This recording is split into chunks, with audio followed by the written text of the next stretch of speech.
Welcome to Octane Vane. In this episode, I show you the new garage floor, the new totally awesome and equally extravagant Octane Vane garage sign, plus I buy a donor car for the E21 Track Car. A donor car for the engine? Didn't you tell us in episode 5 that you've got an engine for the E21 Track Car? Yeah, I did, but this one's better, so keep watching.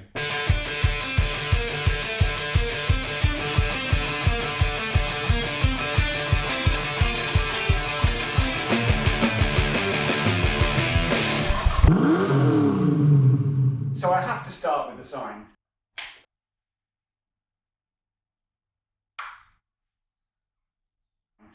I know it's massive and it's totally extravagant, but I just love it. It just makes me so happy. Every time I see it, I smile.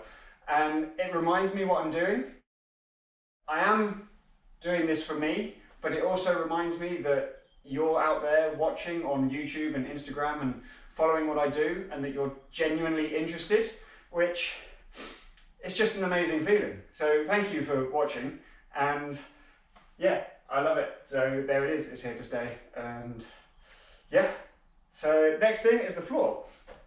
Now, I appreciate that a few floor tiles isn't really worthy of an update on a video. However, it is a bit of a game changer, to be honest. It makes it so much more pleasant in here to work. It makes it warmer when you're lying on the floor. It also protects the paintwork from the tyres of the cars. So the tyres have already started picking up the paint off the floor, which is really annoying because I spent a long time prepping and painting this floor when I first moved into this garage. The tiles don't quite cover the entire garage floor, but I did get them for free, so I can't complain too much. And they were from a machine shop, so they do look a bit stained and a bit dirty. I have cleaned them up. I spent quite a long time scrubbing them with sugar soap and other detergents and things to get them nice and clean. But I do have enough space for the E21. Maybe at some point in the future I'll do the whole space. But for now it's much better than it was, and it makes things like doing this a lot less unpleasant.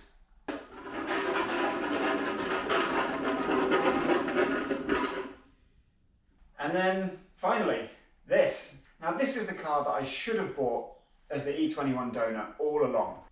I won't say any more just yet. Let's check out me going to pick it up. So the car in question is of course a BMW. It's an E46, so that is 3 generations later than the E21.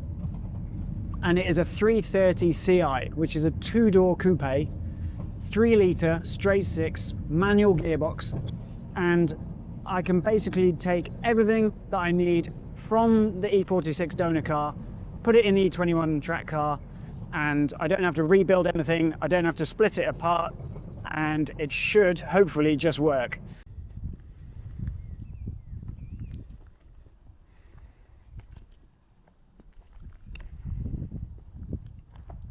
Okay, so the paintwork's seen better days.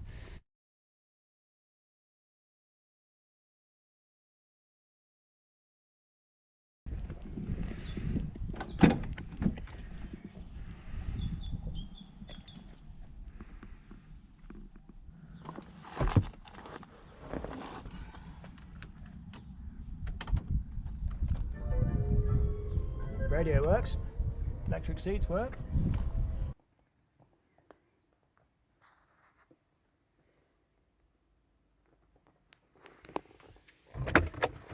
Glove box full of history, always great to see. That's pretty impressive considering it hasn't run for a month, I suppose. Let's see what's going on at the back.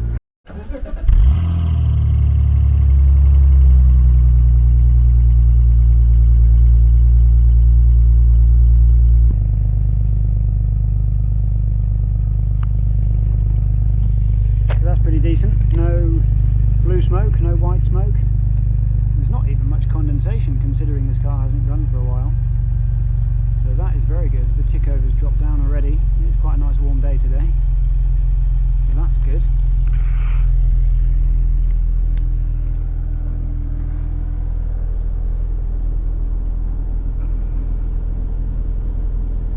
Yeah, 700 RPM tick over. 179,000 miles. Just let it warm up. No engine lights, no warning lights at all other than washer level. So that's good. Oh, and the, does that mean lights? Tail lights not working? Not sure, I've not had an E46 before.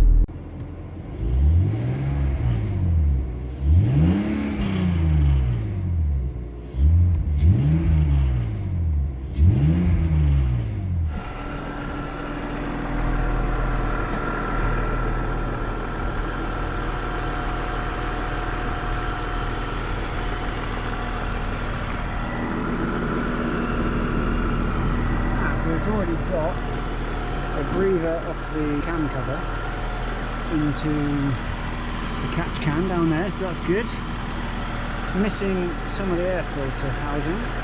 That might be in the boot because of a few things. But that is running beautifully smooth.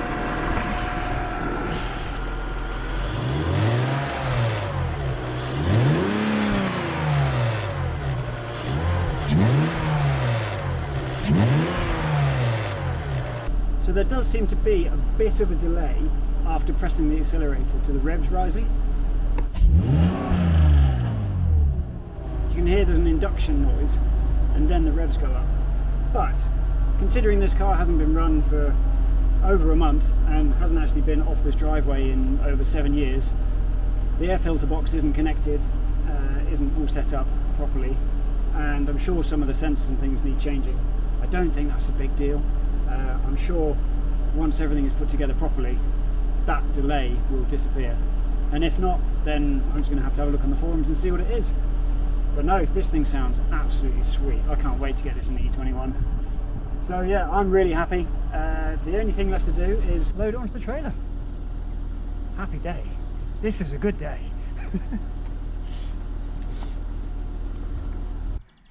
This is how well designed my van is for towing a trailer.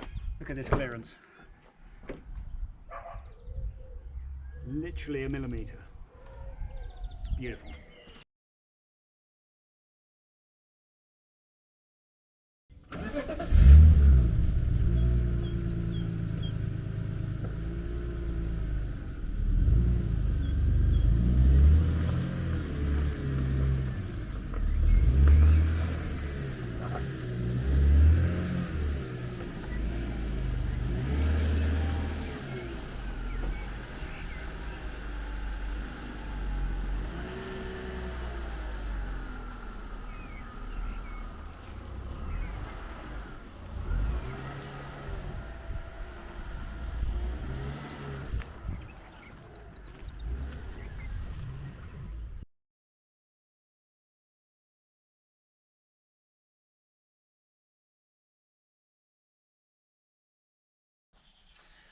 Now I've got the E46 back to the garage, there's a couple of things that I've noticed that I didn't realise when I picked the car up.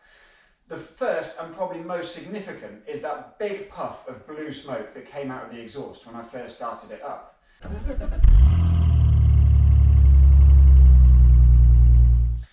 Now obviously I didn't see that because I was sitting in the driver's seat, so that's why it's really important to take a friend with you when you go to buy a car.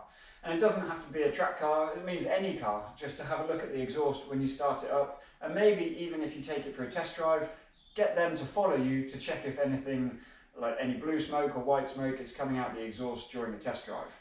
Obviously this has been off the road for 7 years and isn't taxed or MOT'd, so I didn't test drive it, but slightly less important as I'm going to break it. Now that puff of blue smoke is a concern, but the fact that it cleared says to me that it's the valve stem seals, rather than anything to do with the piston rings. Now doing the valve stem seals is a slightly involved job, so I'm not going to be doing that before getting the engine into the E21. But it is a job I'll put on the list and I'll have to do at some point. But overall, this car is exactly what I want. It's right for braking, and the reason I say that is I don't like braking cars, especially cars like this, but it's been off the road for so long it would need quite a lot of work to recommission it, to get it back on the road. It is high mileage, the paintwork is really tatty, all the lacquer's coming off, and yeah, I think it's ready for this engine to move on to a new application, and then the rest of the car can move on elsewhere. It is a 2000, it's a Y-Reg, so it's an early E46. That means it has the 5-speed gearbox. I was hoping it would have the 6-speed, but 6-speed gearboxes weren't fitted to these until 2003. So I've compared the gear ratios, and actually 2 to 5 are pretty similar, with 5th being 1 to 1. 6th, obviously, from the later gearbox, gives you a better cruising RPM, because it drops it down a bit further. But actually, the first gear on the 5-speed gearbox is longer, which in a race car or track car application is preferable. So I don't have time to look for other gearboxes at the moment anyway, and I'll come on to that in a minute. But I'm going to just put the engine and gearbox straight in here as a 5-speed, get it all working, and then I can look at different gearbox options in the future, along with diff options and diff ratios to get the final drive speed and all that all calculated and all perfect. Unfortunately, the AC Schnitzer exhaust is just a tip and not the full system. And in fact, it was the exhaust that took this car off the road in the first place back in 2018, because it failed the MOT on emissions and on a rusty exhaust system. So it's unlikely that I'll be able to transfer any of the exhaust over onto the E21. Now I realise it's a bit late for doing this because I've already bought the car and brought it back to the garage, but I am going to do a compression test on the engine just to see how healthy it is. Now it is a high mileage engine, it's done 180,000 miles, so I'm not expecting amazing results, but as long as the compression ratio or the compression pressures are consistent across the cylinders, then that shows that the engine is in good health. I'm now ready to do the compression test. I've run the engine up to temperature, I've removed the coil packs and the spark plugs, and I've also removed the ECU relay, also sometimes known as the DME relay, and the fuse for the fuel pump. So that means when I turn the key, the starter motor will turn, but the car won't try and start the engine because the ECU doesn't have any power, basically. So I'm going to do 6 cranks on each cylinder, and then we can compare the results.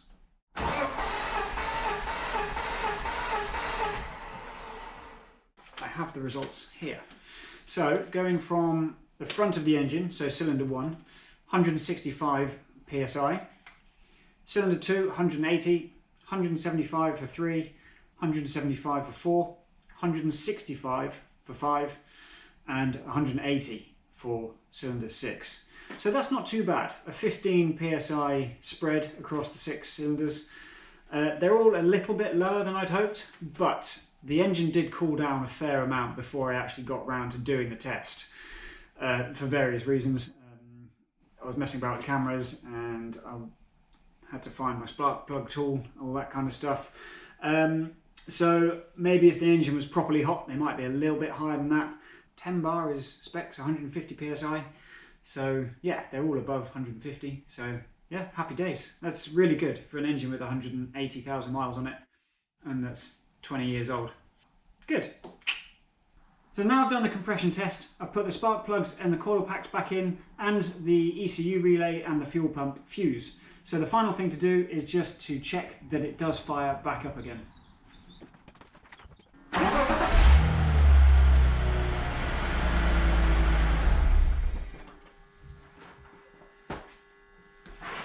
Okay, so that's a relief. It's always best to check, especially as I'm going to be taking the engine out and then it's not going to be started again until it's in the E21. So it's best to check that it is all running before I start taking things apart. So I'm so excited to actually have started filming this episode. It's been such a long time coming. I filmed episode 5 where I picked up the 2.8 litre engine off my mate Paul almost 3 years ago, and I've been planning the engine swap for the E21 for even longer than that. So the fact that I've now got the donor car with the engine that I want, the M54 3 litre engine, it's all coming together and it's just such a good feeling. Now, I said in a previous episode that the right way to do this engine swap is to do the brakes first, which I've already done, and then to do the rear subframe, because obviously putting an engine that's got almost 3 times the torque, you need to make the rear end, so the diff and the drive shafts and everything, stronger. I do still want to do that because it's the right way to do it. However, I now have a deadline. And the reason I'm laughing is because I've been in this situation before. If any of you have watched my series on the Alfa 155, you'll know that I was trying to get that car ready in order to take it on a trip to the Nürburgring for the Alfa 155 30th anniversary. Now, I had 5 weeks to get that car ready, and it needed so much stuff doing to it that it was never going to happen. But I'm now in this situation again that the E21 UK Facebook group club have announced that they want to arrange a trip to the Nürburgring in June, on the 8th of June. So that gives me 4 months rather than 5 weeks, but I want to have the engine in and have this car roadworthy so I can take it on that trip. So that means that potentially I might not have time to do the rear end upgrade, and I'll only be able to do the engine swap, and then I'll just have to drive it gently. Yeah, that's probably not going to happen, is it? But anyway. The next job is to remove the ECU from the E46 and send it off to have things like the immobiliser and the other sensors on the car that the engine needs in order to run properly, and have them coded out. Now, those things aren't going to be present on the E21, so the engine won't run properly without this coding out being done. So I'll cover that in the next episode, as well as getting properly stuck into this and getting the engine and gearbox out of the E46. So if you want to follow the progress of this build, then please do look out for that next episode. Thank you so much for watching and supporting my channel, and as always, take care of each other and see you next time.